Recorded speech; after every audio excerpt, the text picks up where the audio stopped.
Bob and Betty, thanks again for having me over. I was kind of expecting a chicken dinner tonight. I make the best chicken, but I was really busy. I didn't get around to it. Next time. Okay, yeah, well, I look forward to it. Thanks for having me over, though. How you doing, Rudy? Okay. Yeah, had a good day? So. Okay. I'm sure you'd probably rather be playing ball with your boys and stuff, but Yeah. thanks for staying with us for a little bit. I won't make it too long because I don't want it to be too painful for you, okay? I know we've been talking about the whole permanency teaming and the shift the agency is making. And I know I met with you individually and with Rudy individually. And I just wanted to say that I know the last couple of years you've been working really hard to get Rudy stable in school. You've been doing a great job. You know, the whole family has done a great job pulling together and making sure that he's able to follow through on those things and really have a great time in school and all the other things that he's doing right now. So now we're just taking a shift and looking at what his future is going to look like and really how he defines family and who he needs around to support him and to feel connected to family. So that's the kind of conversations we'll be having now.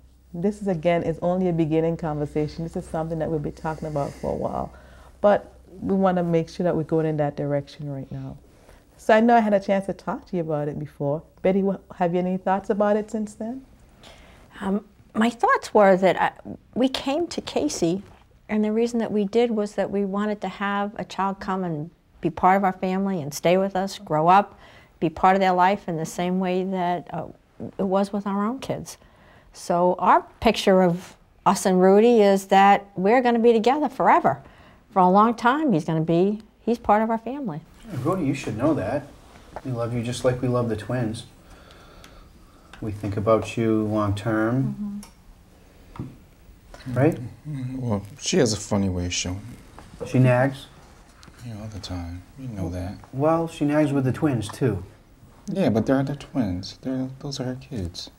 So Rudy, it sounds like what I hear Betty saying is that maybe she nags, but she does it because she really cares about you. Is that what you're hearing her say?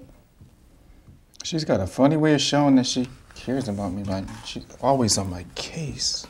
Okay. This morning she was on my case.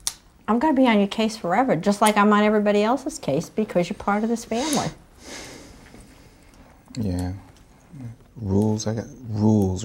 I've been living with rules all my life. Can you say that to Betty? Can you look at her and tell her what you're thinking? Because we've had a long conversation about it, but can you let Betty know what you're thinking? You can do it. Well, I'm supposed to be moving out at 18 anyway. Can you look at her, please? Mm-hmm.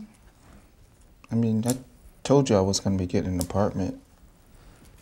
You know what? Even if you get an apartment, we still want to go over and making sure you're doing your laundry and if you have a checking account that you're doing that right. Yeah. You still want to come over? Don't you want to come over? The twins come over. They do their laundry. They come over for dinner. Yeah, but they can come over. Right. Those are your kids. Then you can too. I'm still going to be working with you on your car. Remember I said, and I talked with Betty about this, coming up with about $500 so that you can buy a junk car. So we can work on that. Right? It sounds like what Bob and Betty is saying is that they see a longer term plan. Is that what you're hearing them say? We never talked about that before. So you haven't had these conversations before about this? Okay. No, because she wants me to go to college. He's smart. You could go to college. Yeah, but I don't want to go right now. You know, I can do my work on the cars, and Dad said he'd help me, so I don't know why I have to go to college for that. Well, maybe you can go to Votech, and that's another place that you can learn more about cars. I can only bring you so far with the cars. I don't have all the knowledge, but you know, for you to go further, if that's what you want, we can help you out with that. Right? Mm. Betty supports that. I hear them saying it, but it doesn't seem like you're believing what they're saying, like you really think that they're there for you. What would make that different for you? You know, I'm supposed to be going to live with my cousin Joe, too. Okay. So, you know, at 18, that's what I'm supposed to do. I'm supposed to be leaving anyway, so. Well, the twins didn't leave at 18, though, right? They stayed on for a few extra years as we helped them get situated and figure out school. Yeah, but Something they're your with- kids. I keep telling you that. Rudy, what will it Where take? else? They don't have anywhere else to go. Well, they do, but what would it take for you to understand that we care for you the same way we do for the twins? Betty, what will it take? Sometimes I don't even know if you want to be with us, and we would like to be your family. What do we need to do?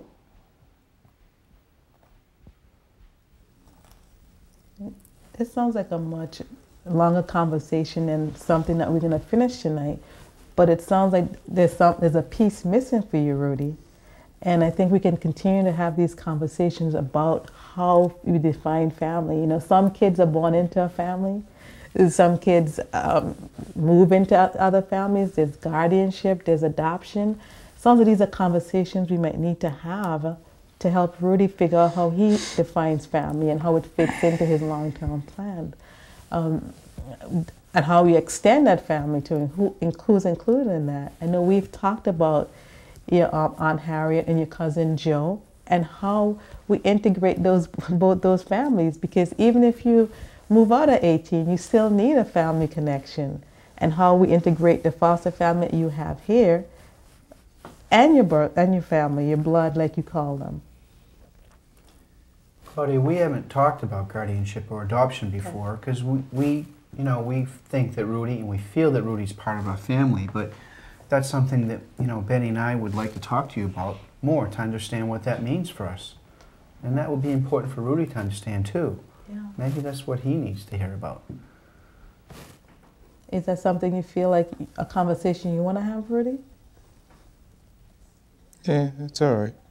Can you tell them that? Because, I mean, we can have the conversation, but is a conversation you would like to have with them also?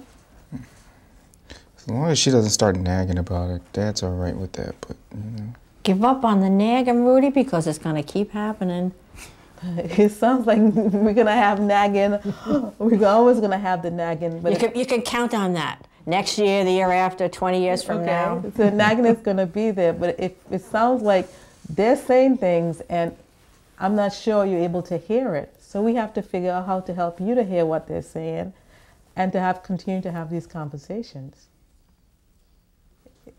Rudy, Betty nags on me too sometimes, so that's how I know she cares about me. everybody. When she does. She really does. Ask the twins. You've seen it, right? Okay. So when she's not nagging on me a little bit, I get a little bit concerned. I don't know about you, but I'm just telling you that you should be concerned if she's not nagging, because that's how she shows she cares. I know. I'm only teasing. Okay.